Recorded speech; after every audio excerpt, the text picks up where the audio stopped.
I never thought a piece of paper could hurt so much. The envelope was crisp, white, elegant, perfectly suited for a wedding invitation, but the words inside hit me like a punch to the chest. Dear James, we regret to inform you that your presence is not requested at our wedding. I sat in my worn armchair, staring at the card with trembling hands. My daughter, Emma, the little girl I'd once held in my arms as she took her first steps, had grown into a woman I barely recognized.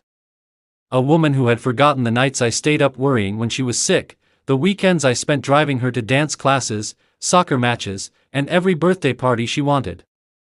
A woman who now wanted nothing to do with me. I was 69, and I had lived my life quietly, mostly in the background, always supportive, never intrusive. I had made mistakes, sure, who hasn't? But never in a million years did I expect to be treated like a stranger by my own child. I took a deep breath and put the invitation down. I would not cry, not today. I would not beg, not now. Emma had sent her message loud and clear. But if she thought I would simply vanish, she was gravely mistaken. Revenge is a funny thing. It doesn't always start as a plan, often, it grows quietly, like a seed in fertile soil. My seed of revenge was nourished by humiliation, by hurt, by decades of silent loyalty that had been ignored. I wasn't angry in a reckless way, I was methodical. I was deliberate. I started by watching.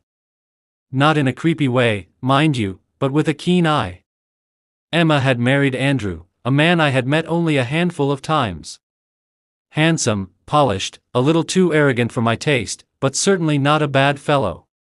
They had chosen the kind of wedding that cost a fortune, an elaborate ceremony at a lavish hotel, with guests that included my former friends, colleagues, and acquaintances, all people who might have noticed my absence.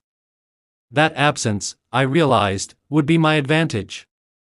First, I had to understand them. I needed to know their weaknesses, their patterns, and what made them tick. I began attending community events quietly, making connections with people Andrew and Emma interacted with. I listened more than I spoke, smiled politely, and gathered information that would later become invaluable. The first strike was subtle. Emma and Andrew had recently purchased a new home, a sprawling modern villa with state-of-the-art security. I knew the value of subtlety, so I engaged the help of an acquaintance in real estate law. Through careful maneuvering, I discovered that their home's title had a minor, almost invisible technical loophole, a lien that hadn't been properly filed. It would be weeks before they noticed. Weeks during which I quietly positioned myself. I didn't want to be overtly cruel, no, I wanted Emma to realize how much she had underestimated me. In the meantime, I focused on the wedding itself. I couldn't attend, not yet. Emma's words had been clear, go away. So I went away, temporarily. But I made sure I left my mark in ways she wouldn't immediately see.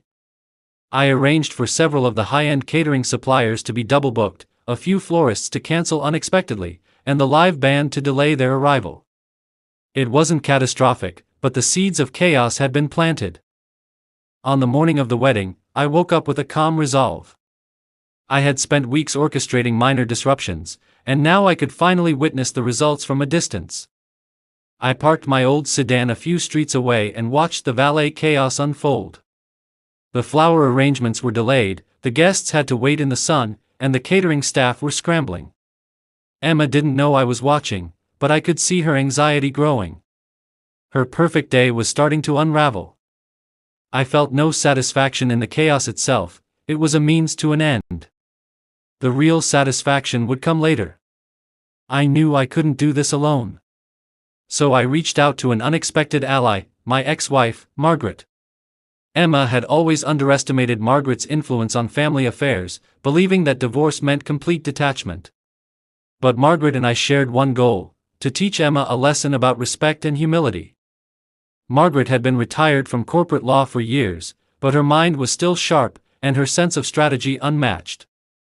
Together, we began researching every detail of Emma and Andrew's financial lives. Tax records, property holdings, investments, nothing was off limits. It was painstaking work, but meticulous planning is the backbone of any good revenge. We didn't want to destroy Emma, We wanted her to understand the consequences of her actions, to feel the weight of the respect she had denied me. Weeks passed. Emma returned from her honeymoon, blissfully unaware that her father was quietly orchestrating a symphony of consequences. The lien on her home was now in motion, quietly transferring partial control to me through a series of legal filings I had pre-arranged. I also arranged for a financial audit of Andrew's new business ventures. He was inexperienced and had made minor accounting errors. Nothing serious, but enough to raise eyebrows among investors and partners.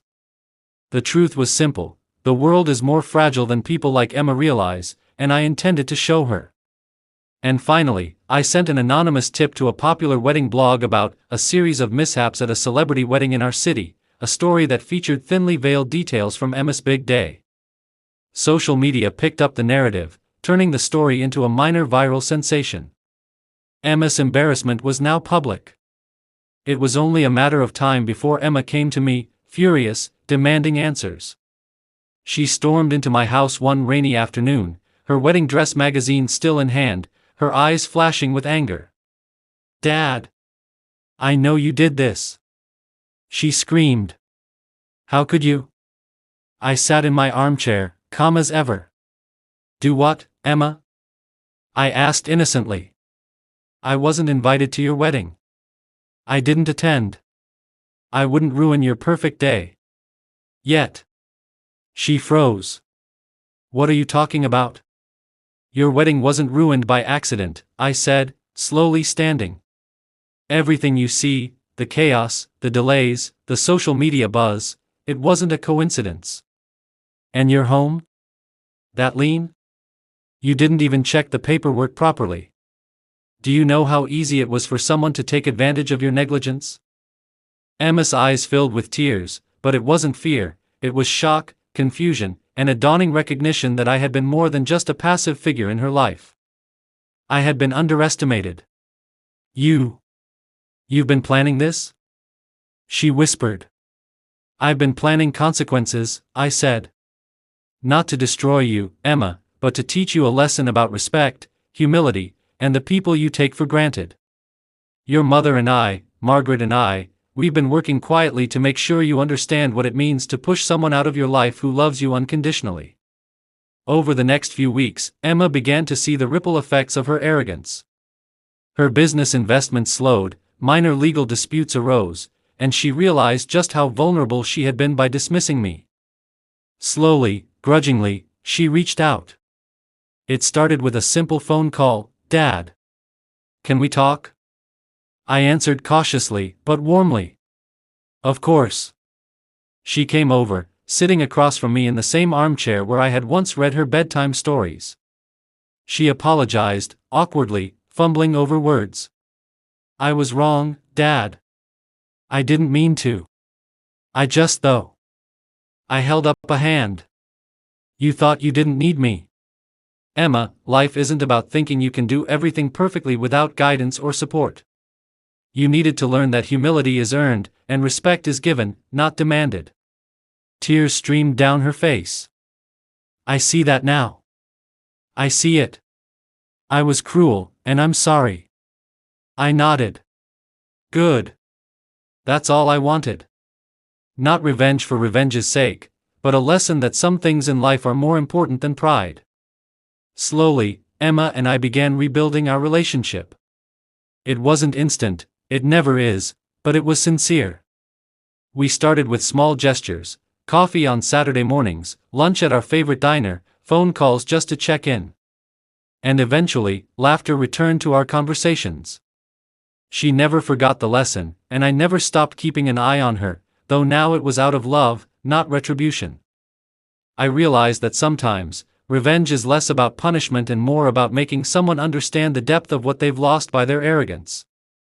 In the end, I didn't just reclaim my place in Emma's life, I strengthened it. She learned humility. I learned patience.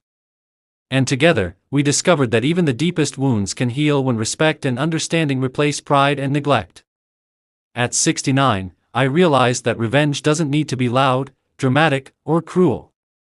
The quiet, careful orchestration of consequences can be far more powerful. Emma never treated me with disrespect again, not out of fear, but out of awareness. And that, I think, is the most satisfying kind of revenge, when the person who wronged you finally understands, fully, the consequences of their actions, and changes for the better. I watched Emma build her life, now wiser, more humble, more aware. And I knew that, in my own quiet way, I had not only taught her a lesson, I had preserved the bond that truly mattered, the bond between a father and his daughter. And that bond, once lost, was now stronger than ever.